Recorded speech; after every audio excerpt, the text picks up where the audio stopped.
In this episode, we're going to take a look at one of the things that made G.I. Joe the best action figure of the 80s. That's right, the accessories.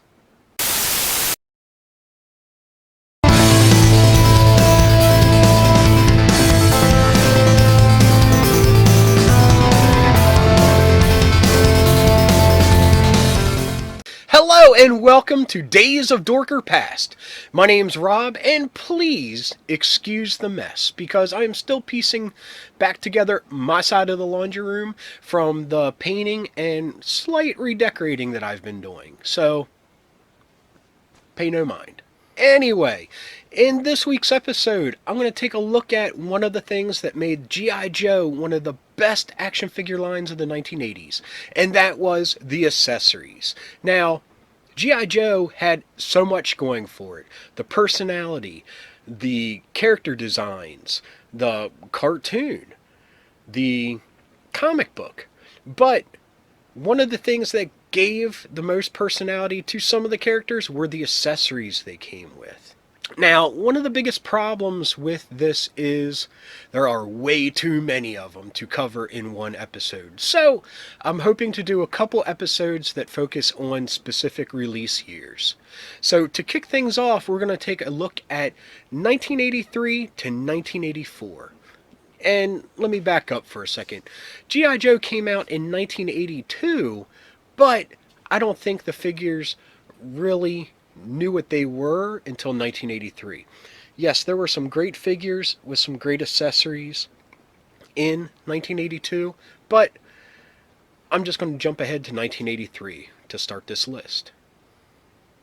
Now, the first person on this list is one of my absolute favorite characters and figures, and that's Doc. The one accessory that makes Doc stand out more than any of the other figures is the stretcher that he came with. Now, this is an item that could be used with any character, any couple characters to carry it, or any character laying on it. It was a versatile object that fit any type of situation that you could put your characters into. Yes, I've heard later on that the stretcher could be mounted onto the bottom of the Dragonfly. Unfortunately, I never have tried that, but I would love to see someone send a picture or something of them doing that. But just the figure alone, he's a great figure. He comes with a flare launcher, a helmet, and the stretcher in question. Now, what's neat is the stretcher has two sides. The normal flat side that could carry your injured Joes, and on the flip side, it has a medical bag on it. So it looks like that he has some gear to help out his fallen comrades. Next on the list is Snowjob. This was one of the first characters that came with a lot of accessories. He came with a backpack that could hold skis and ski poles, and he came with a rifle that was the typical issued G.I. Joe rifle that was seen in the cartoon. Now, a lot of other characters didn't come with this gun, but Snowjob did, and it's odd that that one was kind of earmarked for the animated series as the prototypical gun that all the Joes carried. Everything about Snowjob was awesome and earth-shattering when he first was released. A complete white figure when the generation before were all in green and black and scarlet with tan. But with a cool visor on, his parka hood up, he had the awesome skis, the ski poles, and the rifle. Awesome accessories that really just nailed it home what an awesome Arctic adventurer Snowjob was. Number 3 on the list is Tripwire. Wow. This character, I am so lucky I have the figure complete. But what is so awesome about him is, first off, great character, great costume, but he comes with a bomb-sweeping metal detector. He comes with a backpack that holds I think 4 or 5 landmines stacked up inside of it. That is all you need to make this a great character, especially in 1983 when it was released. Those little landmines, that's a wealth of imagination of pretending that you're creating a battleground before you with landmines and other nefarious things to stop Cobra from closing in on you. Number 4 on the list is the silver domed arms dealer, Destro. Now, Destro only came with a pistol and a backpack, but it's what's inside the backpack that fueled our imaginations. Being probably one of the first Joes to come with a backpack that opened, you got to see what Destro was carrying around. And inside of it were various pieces of guns that could be built, knives, grenades, and other weapons of mass destruction that he carried on him. Like I said, this fueled our imagination because unfortunately the things didn't come out of the backpack, but you could pretend. And you could pretend that this was a backpack that everybody was searching for because it held weapons that everybody needed and wanted. Now, number 5 on the list is coming from 1984, and that's Blowtorch. Awesome character, awesome paint scheme, but what makes him even more awesome is his flamethrower. You got a backpack that had his tanks on it and a flamethrower with a small line that attached to it. You also got an awesome yellow helmet and yellow face and respirator that would plug into his chest. One of the first, I think, for the line of a full face covering that you could take on and off. See, that always was an appeal to me, were helmets and things that would go over the face. Because covering the face, it just fueled your imagination that it could be anyone underneath and he could be fighting for either side. Now, Blowtorch never worked for Cobra, but I'm just saying. Number 6 on the list also hails from 1984, and that is Mutt. One of the things that makes Mutt the best is Junkyard. One of the first characters to ever come with a pet. Junkyard was an awesome black pit bull, I guess. Pit bull? Yeah, I guess so. That went along with Mutt. Now, Mutt came with a billy club, a Mac 11, I believe, with a silencer, a leash for Junkyard, and a face mask that just covered up his mouth. Now, I've read that it was a muzzle, but I don't think I ever tried it on Junkyard because Mutt always wore it. But a great character, a classic character that only got better in the cartoon because they were able to give Mutt and Junkyard personalities of their own. Number 7 on the list is a personal favorite of mine, and that's Ripcord.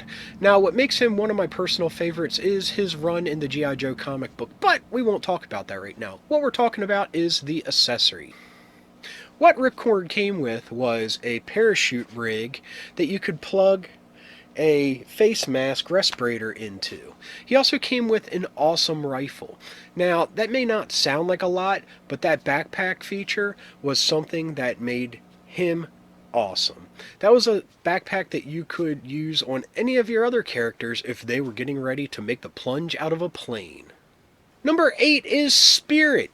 Now, Spirit is an awesome character, and if memory serves me, it's one of the first characters that just didn't have painted on hair. His hair came down in pigtails on the side and were rubbery that you could still turn his head, but it was an awesome feature. Now, the accessories that he came with that make him stand out, of course, are Freedom, his eagle, his backpack that had fletchette rounds, and his awesome fletchette / arrow shooting gun.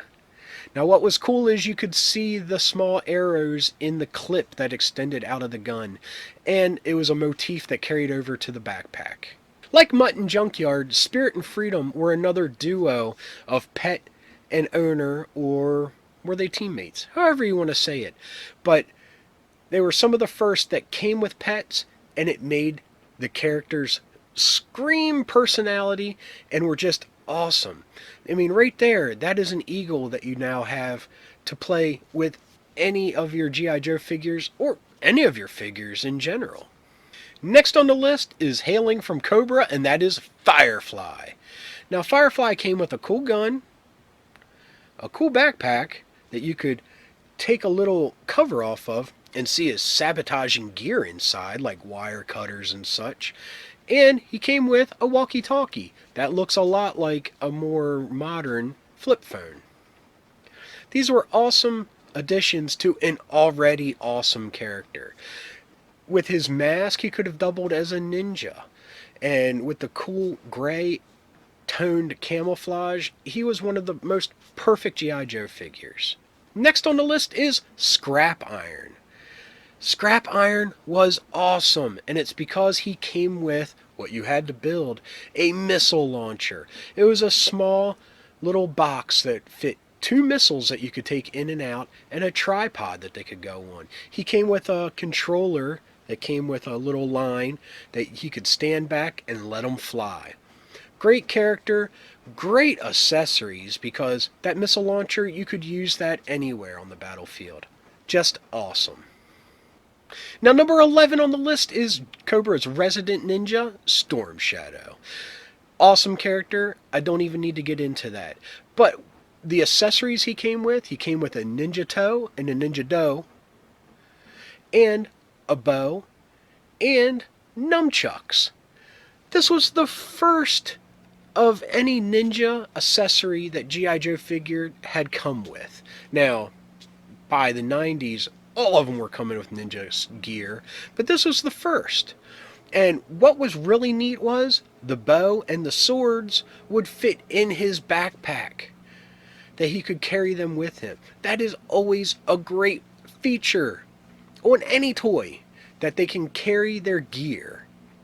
Now, like I said, this was some of the first ninja gear that the toy line had come with, and what a perfect way to roll it out, with a bow, arrows in the backpack, nunchucks, and 2 swords. Perfection. Now, the last entry in this list is a little bit of a cheat, because he was not just a figure because he came with a vehicle of sorts, but that is Zartan. Now, we won't talk about the vehicle, the swamp skier, because that's not what this is about. But what we're talking about is the accessories he came with. Now, when you first bought the character, or got the character of Zartan, he came with stickers, color-changing stickers that you would put under his knee guards, like calf guards or whatever, and on his chest guard, which could come off. Now, those, with the color-changing plastic he was made with, changed color in the sunlight. But he came with a pistol and a backpack that housed a rubber mask that you could put over his face. You kind of secured it within the cowl, and you didn't know who he was anymore, even though he's still wearing a half shirt and probably smells of swamp gas, but didn't know who he was. He was just a dude with a mustache and a little beard that you ain't never seen before. But how many people walk around with a cowl on? That was 12 awesome G.I. Joe figures that came with 12 awesome accessories. And look for in the future for me to continue on this list in other years up ahead. Now, I apologize if this episode seems a little quick and might sound a little weird, or me sound a little weird, because I'm getting over a nasty illness at the moment. But I can't stop the entertainment from flowing. So I hope you enjoyed. If you enjoyed it, hit the like. If you want to say something, leave a comment. And if you want to see more great episodes like this, follow. And hit the little bell if you want to be notified whenever there's a new episode, which is usually twice a week. Anyway, until next time, keep being rad, stay dorky. Thanks for watching.